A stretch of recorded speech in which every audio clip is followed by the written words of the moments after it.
அரவினாக்கா ஆளே பார்க்க முடியறதில்ல. இன்னைக்கு நான் வழி தெரிஞ்சிச்சு எங்க வீட்டுக்கு. வாங்கக்கா உட்காருங்க. அட இங்க தானே இருக்கேன், எங்க போறேன்? உட்காருது தானே, சாவகாசமா உட்காரேன். உனக்கு இங்க நடக்கிற விஷயம் தெரியுமா தெரியாதா அனிதா? நீ என்ன பண்ணுவ? வீட்டுக்குள்ளேயே இருக்கிற, உங்க மாமியார் வேற இருக்கிறாங்க, உங்க வீட்டுக்காரர் ஷிஃப்ட் முடிஞ்சு பகல் டைம்ல தான் இருக்கிறாங்க. அதான் உனக்கு பாவம் எதுவும் தெரியறது இல்ல. என்னென்ன கூத்து நடக்க தெரியுமா நம்ம தெருவுல? உனக்கு தான் தெரியறதே இல்ல. பரவீனாக்கா என்ன சொல்றீங்க? அப்படியா? அப்படி என்ன கூத்து நடக்குது? அது எனக்கு தெரியாம உங்களுக்கு என்னக்கா தெரிஞ்சிச்சு? ஐயோ அனிதா, நான் சொன்ன சொல்லி யாருக்கிட்டையும் சொல்லிடாத சரியா? நம்ம அக்கம் பக்கம் இருக்கிற வீட்டுங்களில் இருக்கிறவங்க வாய் சரி கிடையாது. கோழி முட்டிங்க, இங்க இருக்கிறது அங்க சொல்றது, அங்க இருக்கிறது இங்க சொல்றது, அதெல்லாம் எனக்கு சுத்தமா பிடிக்காதுன்னா பாத்துக்கேன். சரி பரவீனாக்கா, நான் யாருக்கிட்டையும் சொல்ல மாட்டேன். என்னதான் நடந்துச்சு சொல்லுங்களேன். சரி சரி அனிதா, நம்ம தெருவு லாஸ்ட் வீடு இருக்குது இல்லையா, கோமதி வீடு, தெரியுமா தெரியாதா உனக்கு? ஆமா தெரியும்.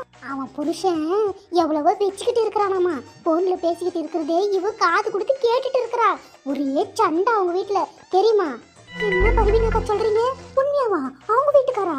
பார்த்தா அப்படி தெரியலையாக்கா? ஆமா, பார்த்தா என்ன தெரிய போகுது, உள்ளுக்குள்ள அவ்வளவு வேலை செஞ்சு வச்சிருக்கான். ஒரே போலீஸ் கேஸ் ஆயிடுச்சு தெரியுமா?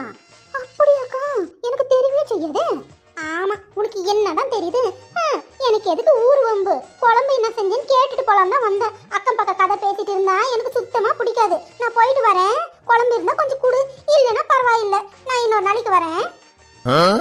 அடி ஈத்திர முண்டை, பிடிக்காது பிடிக்காதுன்னு சொல்லிட்டு எல்லா கதையும் ஏன் கிட்ட சொல்லிட்டு போறா?